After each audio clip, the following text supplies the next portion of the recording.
Vous êtes à l'écran de CFTM, votre canal 10, à Montréal.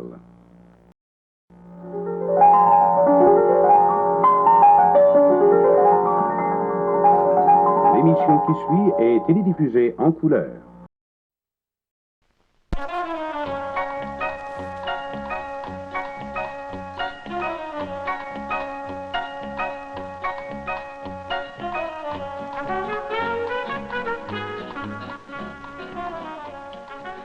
Son talent défonce les frontières. Sa voix abolit les distances. Et avec sa jeunesse, son cœur et sa poésie, c'est tout simplement notre meilleur. Jean-Pierre Ferland.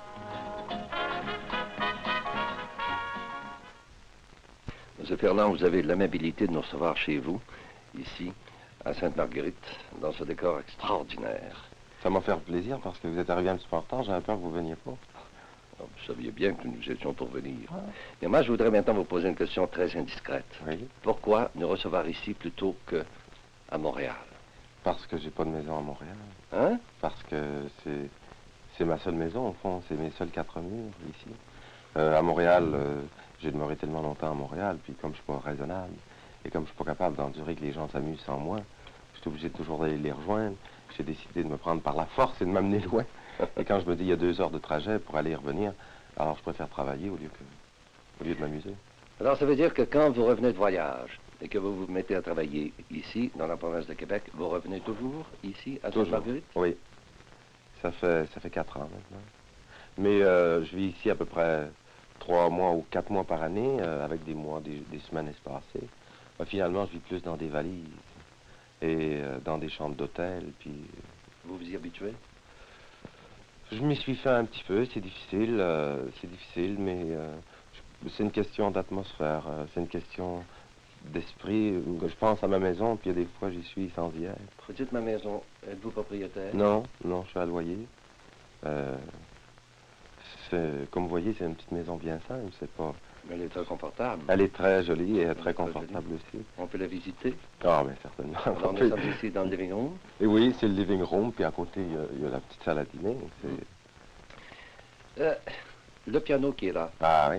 vous vous en servez? Oui, je m'en sers beaucoup parce que mon pianiste demeure à côté. Il y a une maison à 3 maisons d'ici. Oui. Alors, on vient travailler ici. Est-ce que vous pouvez décortiquer vos chansons vous-même? Non, je le fais à la guitare. Ah oui? Oui. Jamais au piano? Jamais. Jamais au piano parce que je ne sais pas jouer. Puis de toute façon, il est faux. Mais pour moi, c'est le meuble le plus important de la maison. Comme vous voyez, la décoration est plus dans mes valises. On rapporte des petites choses. Là, j'ai des choses qui sont chez mes frères. J'ai des choses dans la cave, des choses dans les valises. Puis la voiture qu'on a rapportée de France est prise dans les glaces. Donc, j'ai des choses qui sont dans la valise. Mais les meubles importants, qui sont le piano, la table, puis le lit, ça reste ici. Qu'est-ce que vous avez rapporté qu'on pourrait voir dans la maison? Qu'est-ce que j'ai rapporté dans la maison? Quelque chose qui vous est personnel. Rien. Qui m'est personnel? Comme par exemple, j'ai vu dans votre chambre. Ah oui, de Pologne. De Pologne, il y a un miroir Louis XVI qu'on a acheté en Pologne. Il a fallu avoir la permission du conservateur du musée de Varsovie pour l'emporter. Il ne voulait pas qu'on l'apporte. Mais comme j'avais été représenté le Canada, et oui. Comme j'étais en mission presque officielle, et Ambassadeur. oui, un peu. Il me l'a laissé apporter, puis pour moi, c'est très important. Alors ça, c'est votre chambre. Vous avez deux autres chambres? Il y a 2 autres chambres, c'est 2 chambres d'amis. Oui. Quand il n'y a pas d'amis, dans celle du fond, ben, on met le chien, c'est sa chambre à lui. Oui. Et puis, quand on a des amis, il couche ici à la porte. D'autre part, vous êtes un homme de cheval. Oui. Et voici qu'autour de la maison, on ne peut pas voir d'écurie, ni de grange, Non. ni rien. Où sont-ils donc? J'ai une petite terre, j'ai 25 arpents de terre à Sainte-Adèle. Du côté de Sainte-Adèle que personne ne connaît habituellement, c'est en bas, Sainte-Adèle en bas. J'ai une écurie que j'ai fait construire il y a 2 ans. Et où sont les chevaux? Mais j'ai pas encore assez d'argent pour construire une maison. Il y a 2 ans, on avait commencé à faire le trou. Oui. J'étais parti en tournée, puis j'avais dit je vais faire des sous. Puis ça marchait pas en tournée, j'ai téléphoné, je dis arrêtez le trou. Arrêtez cela. Alors, l'écurie. Oui. Bon, il y a 2 box. Oui. Il y a 2 box pour les chevaux, puis il y a le 3e box, le tack room, Oui. pour le 3e cheval qui est moi.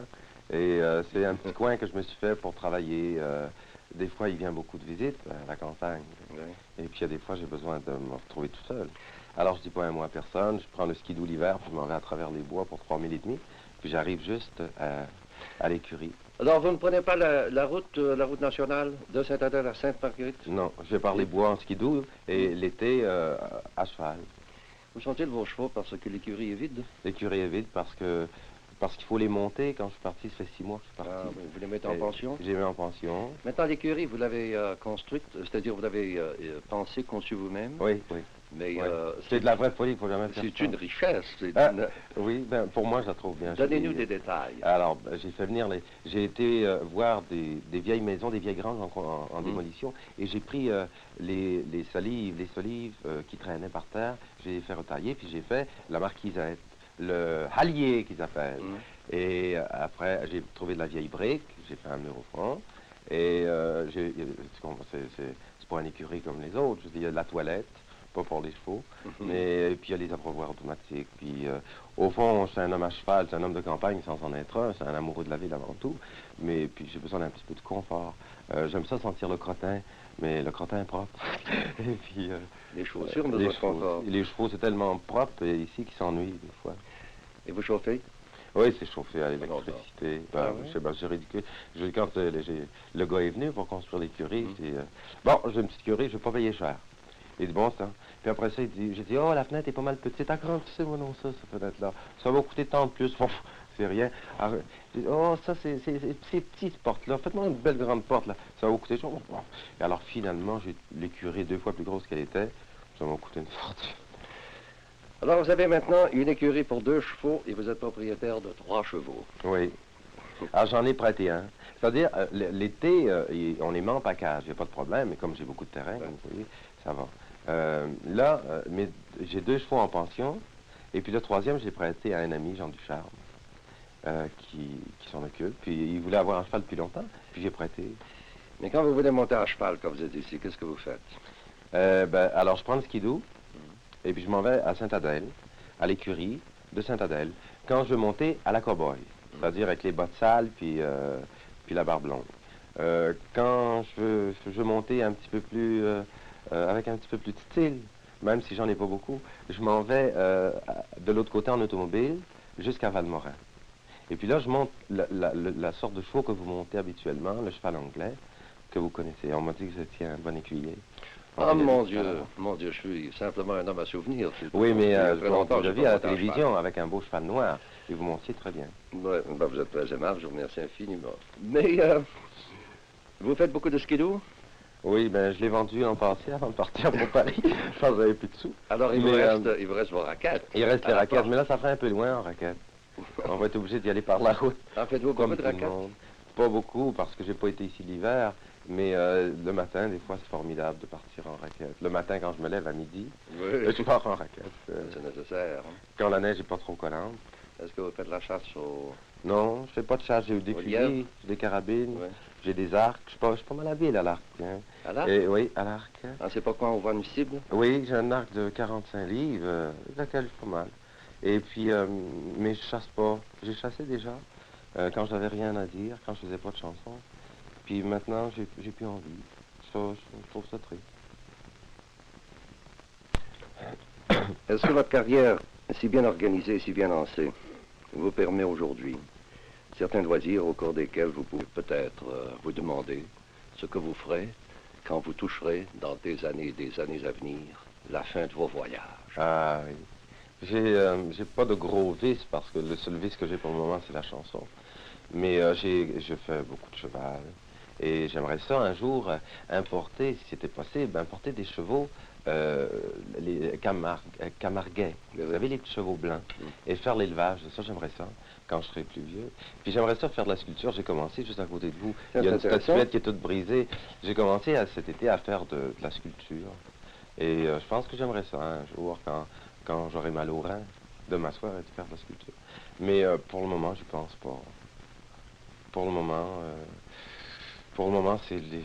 J'aime pas voyager. Je suis fatigué de voyager. J'aimerais ça arrêter. Mais ça fait rien. J'aime beaucoup plus mon métier que tous les efforts que je dois faire pour le garder. Ça m'est égal.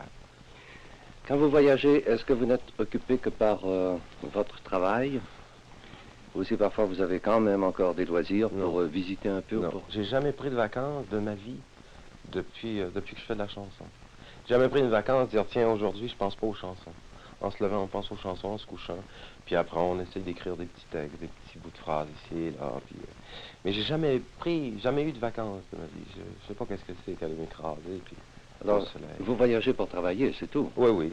Et quand vous ne voyagez pas, vous venez vous reposer ici? Oh, je me repose pas ici non plus. Je travaille ici. Même, je travaille plus ici. En France, je travaille beaucoup moins. Et même si je travaille moins, je me fatigue 10 fois plus. Parce que y a des petits côtés, je m'énerve, puis j'attends, puis rester dans l'attente. Quand je suis arrivé, les 6 derniers mois que j'ai passé à Paris, il y a eu les 2 premiers mois qui ont été dramatiques. Il n'y avait rien. Mais pour moi, pour moi, c'est comme la maison ici. C'est pas important ce qu'il y a dedans. C'est ce qui va se passer autour.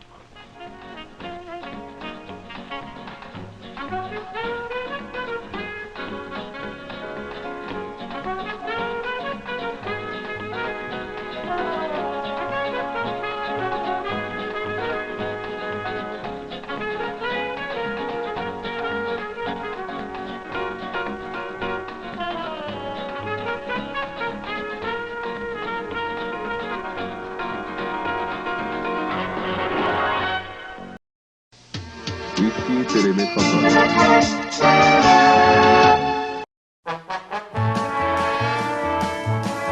Cette émission est une gracieuseté des archives personnelles de Normand Delhomme.